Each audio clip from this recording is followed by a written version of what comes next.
In every Western New Yorker's life, there are major decisions that need to be made. When it comes to wings, drums or flats, the right answer is drums, by the way, blue cheese or ranch, obviously blue cheese, but there's one debate that might live out all of these. How can anyone from my generation not say that the comeback game? The kick is on the way, and it is good! When they tore the goalpost down, because the goalpost damn near hit. They want the goalpost. The first one that comes to mind is the perfect game against the New England Patriots. All the way! Touchdown, Buffalo!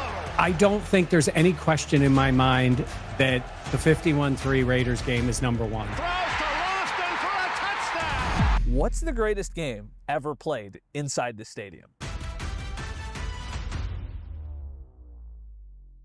Good afternoon, everyone. This is Van Miller in Orchard Park, New York, and the road to the Super Bowl goes through Rich Stadium.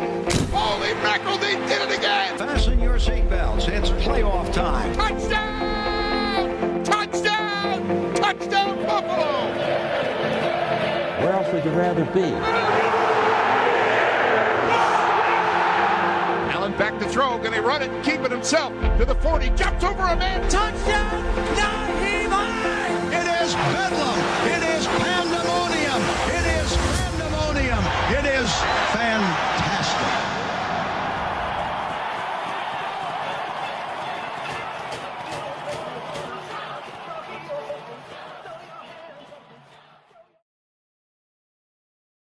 On January 3rd, 1993, there was a game so legendary played inside the stadium behind me that in NFL history books, it's known by two different names. The Buffalo Bills hosted the Houston Oilers, the team now known as the Tennessee Titans, in the first round of the 1992 playoffs. Fans of the Oilers may recall that 1993 matchup as the choke. Their team was up 28-3 at halftime, and spoiler alert, they lost the game. But thank goodness this is not a documentary about the Houston Oilers, because the Buffalo Bills and their fans know that game as the greatest comeback in NFL history. Okay, so you might be wondering why we're out here for this episode and not inside the stadium. Well, for arguably the greatest game ever played inside this building, the parking lot is where you could find a lot of fans leaving the game early. And who could blame them? The Bills were getting blown out. Fans probably wanted to get home, beat traffic, and they didn't want to watch their team's season come to an end. Buffalo is down 28-3 at the half, and it somehow got worse. About 90 seconds into the third quarter, Bills quarterback Frank Reich threw a pick six to make it 35-3 Houston. Up until this point, no team in NFL history had ever erased a deficit that big. Buffalo's starting quarterback, Jim Kelly, was on the sideline for the entire game. That's because he got hurt in the regular season finale the week prior. Your perspective of the comeback game has to be really interesting because you're watching all of it unfold and there's nothing you can do. What do you remember about that day? I wasn't as confident probably as Marv was going, coming out in, into the third quarter, especially the first year we throw an interception for a touchdown and you're like, oh boy. But as soon as we started to make that comeback, I knew it was possible. Thousands of fans had already left. But somehow, Buffalo put together two back-to-back touchdown drives to make it 35-17 halfway through the third quarter. We had fallen behind by so much, and first half, and it was kind of like, this is kind of like the end of the season. Jim Overdorf is the senior advisor to the general manager. He has worked for the team since 1986, and that makes him one of the longest tenured employees in franchise history. It also makes him a witness to some of the greatest moments this team has ever had. For that game, he was working the scoreboard. Crowd was kind of quiet and everything else, and we come out second half and Frank throws the interception, and all of a sudden we came out and he hits BB down that sideline, and when they scored it was like 35-17 at that point, and all of a sudden you could feel it in the stadium, which is something I've never experienced before. Like I don't think anybody sat down after that either. The third quarter miracles continued. Big plays on both sides of the ball helped the Bills put up 28 points in just 15 minutes. being in that scoreboard control room, you could actually feel the vibration in the stadium because, you know, the upper decks above you, you could actually feel the vibration in the stadium. That's how loud and excited people were. With 3 minutes left in the fourth quarter, Buffalo actually took the lead, 38-35. But Houston managed a field goal as time expired to send the game to overtime. An interception by the Bills' defense on the first overtime drive gave Buffalo the ball back on Houston's 20-yard line. Bills kicker Steve Christie hammered home a 32-yard field goal. Buffalo won 41-38. That moment now frozen in time.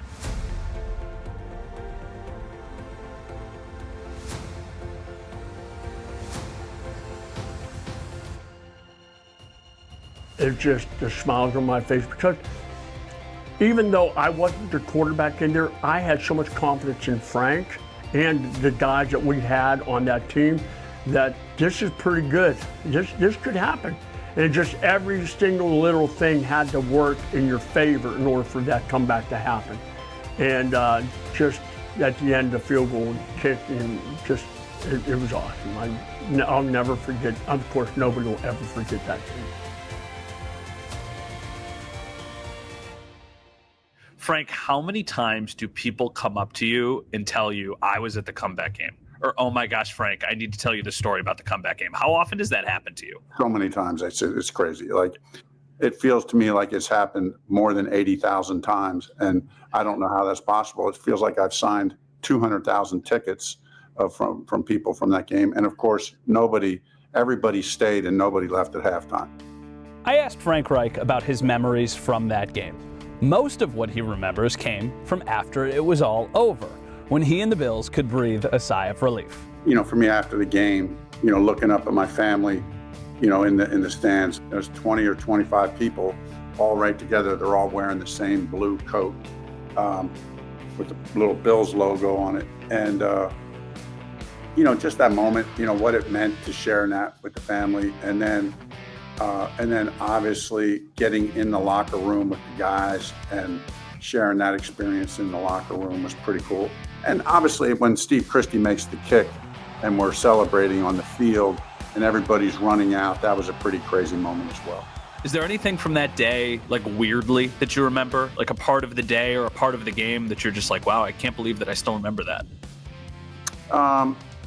You know, I mean, I've documented pretty well, you know, about me reading the lyrics to the song In Christ Alone. And I'll never forget Scott Berchtold saying, you know, after the game's over saying, hey, we're going to go down to the press conference. And I pulled a piece of paper where I had the lyrics to that song. And I said, hey, Scott, I'm going to read this song has really inspired me this week. And I'm going to start. I know this is going to be weird and I know nobody's going to like it, but like, I have to do this. Like, I really feel compelled to do this. And he just laughed at me and he said, Frank, we just had the greatest comeback in NFL history. You can read whatever you want to read, you know? In every victory, let it be said of me that my source of hope and my source of strength is Christ alone. And then he finally got to see his wife. Everybody's gone, right? I mean, we've done all the interviews and all the, you know, 99% of the people are gone. And Peter King from Sports Illustrated is in the locker room and he's interviewing me. He's the last, it's he and I and pretty much Hojo and Woody and some of the equipment, and everybody else is gone. And then my wife comes in, and then my wife Linda comes in, and I'm just finishing up with Peter. And I remember Peter wrote about this in his article in Sports Illustrated, just that you know, Linda kind of running over and us kind of with the embrace that we had in that moment was a pretty cool memory.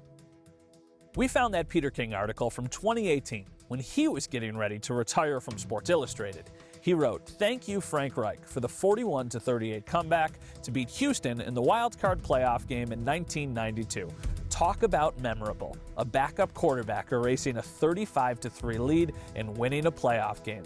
When the door to the locker room opened, Frank and Linda hustled to embrace like they hadn't seen each other in 5 years.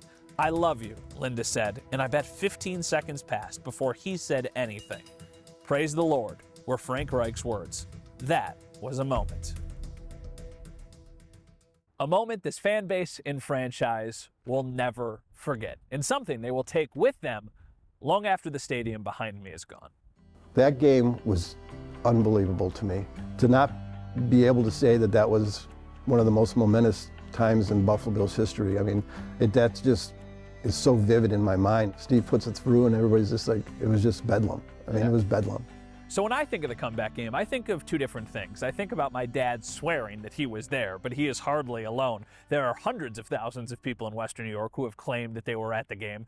But I also think of the call from the game-winning field goal. Now, I don't remember watching it on TV or anything like that, but I do remember this bottle opener that used to sit in my parents' kitchen in the cabinet next to the stove. And if you needed to get a rubber spatula or something like that, you'd stick your hand into the cabinet. Sometimes this would go off. So here's what plays when you click this bottle opener. I'll try and put it up to my mic. See if I can get it to go. 32-yard field goal, and maybe the impossible dream, the impossible comeback by the Bills. Reich puts it down. The kick is on the way, and it is good. And the Bills have won it. The Bills have won it. They win it 41-38. Incredible. What a comeback by the Bills. Look at the fans pouring onto the field. This place is Fandemonium. It is such an iconic call in Buffalo sports, and so many people, I'm sure, can just hear that in their heads when they think about this game and this moment. And I think about it when I think of this bottle opener. So shout out to my mom for finding it all of these years later. And also shout out to the engineers at WKBW for replacing the batteries that have probably been dead for a long, long time.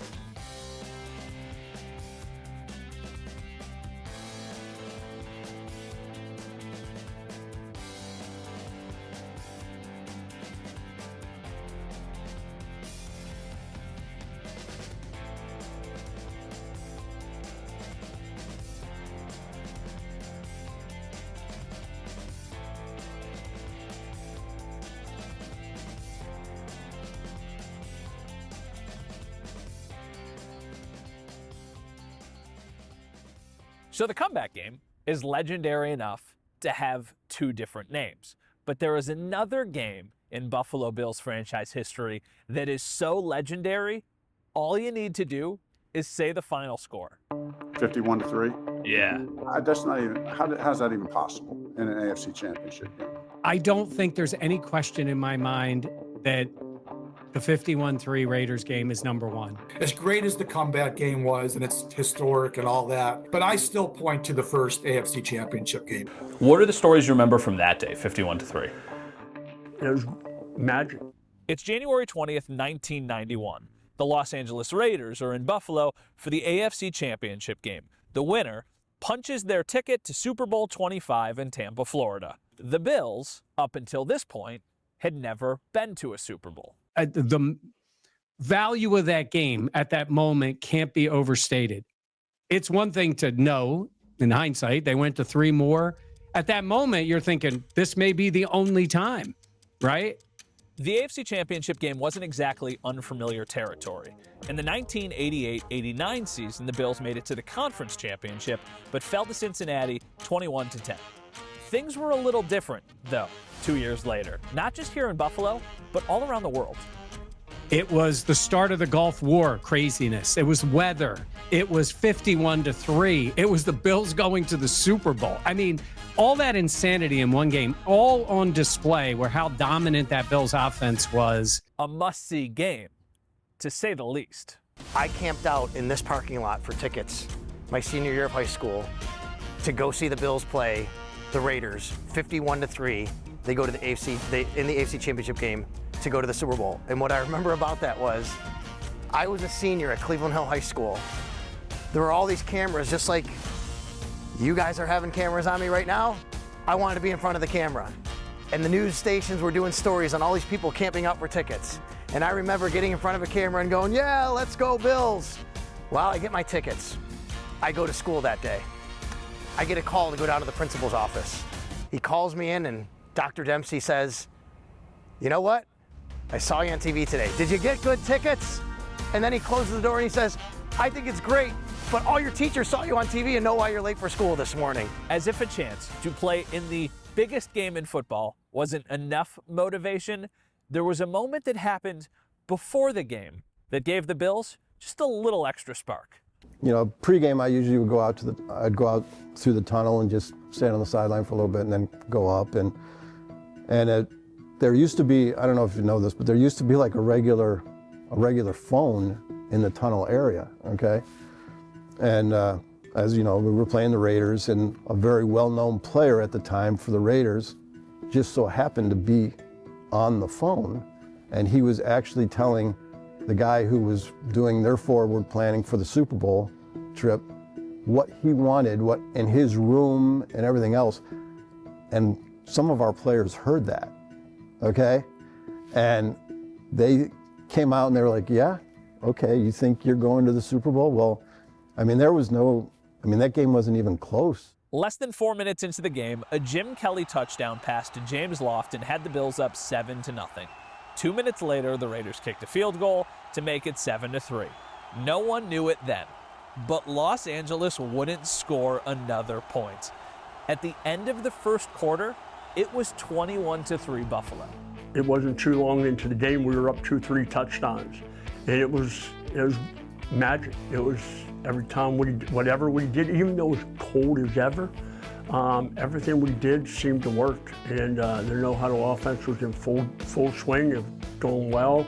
And it's a blowout of, I will use the phrase, epic proportions. Like, it was insane. I mean, they were never really in it because it was just like our guys came out, they had a mission, and you're right, it was so memorable because it was just like anything we did seemed to be the right thing. You got the two best teams in the conference. I mean, there has to be some explanation of that. I mean, it's crazy. There was even the one time, I think, where Jimmy fumbles the snap, picks up the ball, and ends up throwing a touchdown, I think, to James Lofton. I mean, it was everything. You couldn't ask for things to go more perfect.